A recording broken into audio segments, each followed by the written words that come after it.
계속해서 성공회대 최진봉 교수와 함께 정치권 소식 살펴보도록 하겠습니다. 어서 오십시오. 안녕하세요. 예. 대통령이 개각을 했습니다. 예. 3개 부처의 장관이 바뀌었습니다. 그런데 보니까 뭐 청와대에 있던 민주당 사람들 예. 결국 뱅뱅뱅 거기서 도냐? 뭐 이제 야당은 그렇게 비판도 합니다. 예. 어떻게 보셨습니까? 일단 뭐 그렇게 비판을 하고 있는데요. 예. 저는 뭐 적재적소에 중요한 인물들이 갔다 오면 특히 정의용 전 실장 같은 경우에 안보실장은 잘 아시는 것처럼 북미 간의 대화를 성사시킨 주인공입니다. 예. 즉 지금 현재 우리 정부 현재 정부의 출범부터 시작해서 북미 관계, 남북 관계, 그다음에 한미 관계를 아주 잘 알고 있는 정통한 사람이라고 볼 수 있을 것 같고요. 그러니까 현 정부 출범 이후에 지속적으로 그 문제에 대해서 집중적으로 관심을 가져왔고, 또 하나 지금 정의용 안보실장 같은 경우는 전 안보실장 같은 경우에는 예전에는 외교관으로 활동을 했습니다. 예. 외교부 직원으로 활동을 했었고요. 그렇다고 하면 외교 분야 전반에 대해서도 충분한 능력을 갖고 있는 분이기 때문에 지금 현재 한반도 평화 프로세스가 바이든 행정부 들어서 어떻게 진행될지에 대해서 가장 잘 알고 있을 뿐만 아니라 실제적으로 그 전문성을 갖고 있기 때문에 미국과의 협상이나 아니면 미국을 설득해서 한반도 평화 프로세스와 한반도의 평화 정착이라고 하는 부분들을 달성해내는데 가장 적합한 인물이라는 생각이 들고요. 예. 또 하나 권칠승 중소벤처기업부 장관 같은 경우도 경기도 의원부터 시작해서 국회에서 2선을 했지 않습니까? 예. 재선을 했고요. 그리고 중소기업 특별위원회 위원장까지 했습니다. 그리고 활동도 산자위에서 활동을 했어요. 그렇다고 예. 하면 그 분야의 전문성을 갖고 있기 때문에 물론 뭐 여당 국회의원을 또 뽑아가냐 이렇게 비판할 수는 있지만 그분이 전문성이 있냐 없냐를 가지고 따진다고 하면 크게 문제가 되는 인사라고는 보지 않습니다. 네. 지금 이제 박영선 장관 얘기가 예. 빠졌는데 예. 이제 야당 쪽에서는 뭐 출마한다니까 거기에 맞춰서 개각까지 해주냐 이제 이렇게 이제 얘기를 하는 거고 또 뭐 아다르고 어다릅니다만 개각을 하려다 보니까 그거하고 이제 맞춰서 했다 이렇게 볼 수도 있는 건데 예. 이제 박영선 장관이 이제 출마 선언을 해야죠. 그렇습니다. 출마선을 할 가능성이 거의 높다고 보여지고요. 예. 아마 이번 주는 아니고 다음 주 정도에 출마선을 하지 않을까 하는 생각이 듭니다. 본인이 이제 어제 이제 자정까지 사실은 중소기업 벤처부 장관이었거든요. 그 예. 임무가 끝났고 이제 어떤 방식으로 선거 운동을 할지를 아마 장고에 들어간 것 같아요. 그리고 나서 다음 주 중에 아마 공식적인 출마선을 할 것 같고요. 그렇게 되면 박영선 장관과 우상호 의원 두 사람의 대결이 되지 않을까 민주당에서는 그렇게 예상이 되고 있는 상황입니다. 박영선 전 장관 그리고 이제 우상호 의원 양자 대결은 뭐 굳어지는 것 같은데 그렇습니다. 우상호 의원은 재수고 따지고 보면 박영선 장관은 삼수고 그런 것 같습니다. 예, 맞습니다. 예전에 뭐 잘 아시는 것처럼 이제 박 시장이 후보로 나왔을 때 예, 예. 그때 사실은 이제 그 야권의 후보 단일화가 이루어졌죠. 그 당시에 박원순 이제 전 시장이죠. 전 시장에게 결국 이제 경선에서 지는 바람에 박원순 시장이 예. 그 당시 이제 후보로 출마를 하게 됐는데 그러다 보니까 두 분 다 사실은 출마를 했지만 결국 이제 서울시장 후보로서 민주당 후보로서나 아니면 야권 후보로서 당시에 선정은 되지 못했었어요. 예. 근데 이제 다시 이제 도전을 하게 되는데 세 번째 도전 우상호는 두 번째 도전이 되게 되는 것인데요. 그만큼 두 분 다 서울시장에 대해서 하고 싶은 열망이 좀 많다는 것도 말씀을 드리고 싶고 그 준비 과정에 서울시장을 준비하는 과정에 서울시의 여러 정책에 대해서도 관심을 많이 갖고 계속 연구를 해온 분들이다. 그런 예. 점에서 본다고 하면 서울시 정책을 잘 이해하고 있을 가능성은 높다고 보여집니다. 예. 근데 두 선수 모두 뭐 중량감은 있습니다. 네, 뭐 그렇습니다. 정치권에서 오래 이제 있었고 중량감은 분명히 있는데 그런 점에서 신선도는 떨어진다. 예. 뭔가 새로운 서울의 모습을 기대하는 사람들한테는 뭐 그 사람이 그 사람인 것 같다라는 느낌인데 일단 민주당이 흥행에 성공할까요? 제가 볼 때는 성공 가능성이 어느 정도 있다고 보는데 지금 지적하신 것처럼 사실 새로운 인물은 없어요. 여야를 다 통틀어서 지금 예. 서울시장 후보로 재보선 후보로 지금 거론되는 분들 보면 다 예전에 있었던 분들이고 정치권에서 오랫동안 활동하셨던 분들이 다시 돌아왔거든요. 그런 차원에서 보다면 여야가 별 차이가 없다는 점을 말씀을 드리고 싶고 그렇게 되면 결국 정책 대결로 갈 수밖에 없습니다. 왜냐하면 참신한 인물이 없을 때 인물 대결이 아니라 이제는 정책 대결로 갈 수밖에 없고 얼마나 참신한 정책을 내놓느냐의 문제라고 보여지고요. 현재 서울시가 또 시민들이 가장 가슴 아파하고 해결하기를 원하는 부분은 부동산 문제고요. 그렇죠. 그리고 코로나19 관련된 것도 서울시가 관심을 갖고 봐야 되는 부분이고요.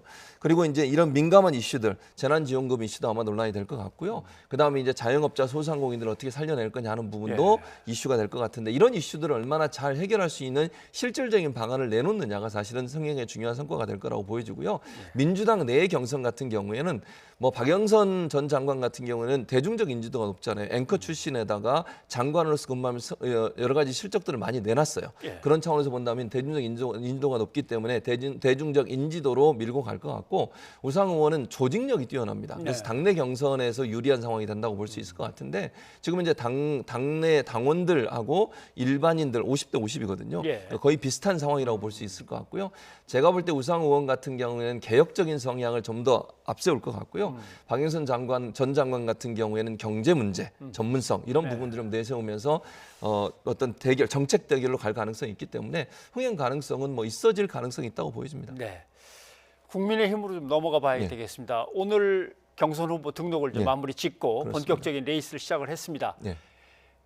뭐 그쪽도 덩치로 봐서 중량감으로 봐서는 뭐 대단합니다. 그렇죠. 예. 그분들도 뭐 아까 말씀하신 것처럼 경우 예전에 많이 있었던 분들이 나오셨죠. 안철수 대표, 그다음에 오세훈 전 시장, 예. 그다음에 나경원 원내대표 등등 또 이해운 전 의원 이런 오신환 전 의원도 나왔고요. 지금 현재 등록된 분을 보면 오늘 마감을 했거든요. 예비 예. 경선 후보자 마감을 했는데 서울에 14명이 등록을 했고요. 14. 부산 같은 경우 10명이 등록을 했어요. 그러니까 엄청나게 많은 분들이 등록을 한 상태고 26일까지 예비 경선에서 예비 경선 진출자 4명을 선출하게 됩니다. 그분들이 이제 본 경선을 하게 되는 것인데요. 아마 2월 말까지는 본 경선을 끝내서 후보를 선출하고 그 후보가 안철수 대표와 단일화 또는 뭐 이제 다른 분들 야당의 잠재적 후보군으로 포함되는 분들과 아마 단일화를 할 것 같은데 뭐 일단 야당 같은 경우에는 분위기가 현재 상태로는 많은 경쟁이 이루어지다 보니까 흥행이 어느 정도 된다고 보고 있습니다만 이제 민주당은 이제 본격적인 경선이 다음 주부터 시작이 되기 때문에 그 민주당의 경선이 어떤 정도까지 흥행을 불러올 수 있느냐 하는 부분이 관건이 되지 않을까 하는 생각이 듭니다. 예. 안철수 대표 입장에서는 예. 국민의힘이 다 열어놓고 거기에 누구든지 다 들어가서 한꺼번에 하자 뭐 이런 얘기를 내놨던 것 같은데 그렇죠. 김종인 비대위원장은 단칼에 끊어버리면서 예. 우리 당 후보부터 뽑고 근데 우리 당 후보부터 뽑고 하면은 예. 뽑아놓고 만나자는 뜻이 그렇죠. 되기도 하고 묘하게 뉘앙스가 남습니다. 네, 말씀하신 것처럼 저는 100% 단일화 어떤 협상을 할 거라고 봅니다. 왜냐하면 단일화를 하지 않고 안철수 대표가 독자적으로 그냥 나오고 또 국민의힘 후보와 민주당 후보가 나오게 되면 사실 승산이 가능성이 그렇게 높지 않다고 저는 개인적으로 판단을 하거든요. 그렇다고 하면 단일화는 필수 조건이 될 수밖에 없습니다. 두 분 다 예컨대 안철수 대표 측도 그렇게 생각할 거고요. 국민의힘도 그렇게 생각을 할 겁니다. 다만 지금의 상황, 지금 말씀하신 것처럼 예컨대 안철수 대표 같은 경우에는 같이 경선하자 이렇게 얘기를 했고 김종인 위원장은 단칼에 거절을 했거든요. 이런 갈등의 요소가 앞으로도 일어날 가능성이 저는 있다고 봅니다. 국민의힘 후보가 자체적으로 선정이 돼서 예. 국민의힘 후보와 안철수 대표 간의 단일화 협상 과정에서 제가 볼 때는 삐걱거릴 수 있는 많은 요소들은 잠재해 있다. 즉 얼마나 아름답게 단일화 협상이 이루어지느냐에 따라서 성과도 달라질 거라고 저는 봅니다. 만약의 경우 제가 예측해 보면 안철수 대표와 국민의힘 후보가 경선 과정, 단일화 협상 과정에서 불협화음을 내고 서로가 서로에게 상처를 많이 주는 상황까지 가게 되면요. 예. 제가 볼 때 본선 경쟁력이 떨어질 가능성도 있다. 아하. 그리고 막판까지 가서 단일화 협상이 결렬될 가능성도 전혀 배제할 수 없는 상황이기 때문에 지금 상황에서는 단일화가 자연스럽게 이루어져서 어떤 흥행의 어떤 결과로 나올지는 두고 봐야 되는 상황이다 이렇게 보여집니다. 예. 그러고 보니까 이제 흔히 국민의힘 후보 하면은 이제 야권을 다 포함하면 안 오나 이렇게 쉽게 이제 그렇죠. 불러버리죠. 네, 안철수, 맞습니다. 뭐 오세훈, 네, 이제 나경원. 나경원. 예. 물론 이해운 전 의원이나 뭐 쭉 다 있습니다만은 안 오나. 그 앞에 박영선 그렇죠. 이쪽. 근데 쭉 보면 2011년 서울시장 그렇죠. 선거에 나섰던 멤버들입니다. 예, 그래서 맞습니다. 야 10년이면 강산도 변한다는데 어떻게 10년 동안 그 후보가 또 한 번 나오나. 젊은 정치인들을 너무 안 키운 거 아니냐 이런 비판도 있습니다. 네, 그런 비판은 자유로울 수 없다고 봅니다. 사실 새로운 인물들이 필요한 시대 아니겠습니까? 세상은 너무 빠르게 바뀌고 있는데 물론 뭐 제가 이렇게 얘기하니까 뭐 중견 정치인들에 대해서 비판적 입장이라고 네, 보실 수도 있는데 중견 정치인이라도 충분히 나올 수 있죠. 그렇다 하더라도 너무 중견이잖아요. 너무 많은 분들이 예전에 나왔던 분들이 계속 반복적으로 나오고 있으니 국민들 볼 때는 좀 더 참신한 인물을 기대하는 부분은 분명히 있을 겁니다. 그러나 이제 그런 부분들을 정치권이 제대로 키워내지 못했다는 부분은 좀 돌아봐야 될 부분이 아닌가 하는 생각이 들고요. 사실 민주당에서 박주민 의원이 고려를 하긴 했지 않습니까? 근데 결국 이제 본인이 포기를 하고 아마 대표 경선에 뛰어들 가능성이 저는 있다고 보는데요. 민주당 대표 경선에 아마 이제 여러 가지 상황적으로 봤을 때 본인이 경선에서 이길 가능성을 좀 낮게 본 것 같아요. 근데 이런 분위기 자체가 저는 바뀌어야 된다고 봅니다. 새로운 정치인이 뛰어들어서 뭐 나이에 관계없이 정치를 새로 시작하는 분이 참신한성을 가지고 들어오게 된다면 예컨대 박원순 전 시장의 케이스도 그런 케이스의 하나라고 볼 수 있을 것 같은데요. 그렇게 되면 새로운 바람을 불러일으킬 수 있지 않겠습니까? 그래서 그런 분위기를 만들기 위해 정치권들이 새로운 인물에 대해서 찾는 거, 또 새로운 정치인들을 키워내는 일에 좀 관심을 가졌으면 좋겠다는 생각이 듭니다. 또 달리 생각하면 예. 기존 정치권이 새로운 사람의 진입을 갖다가 구조적으로 막고 있는 건 아닌가 뭐 이런 이제 생각도 드니까요. 그렇죠. 뭔가 한번 다시 돌아봐야 될 것 같기도 합니다. 예, 오늘 고맙습니다. 예, 감사합니다.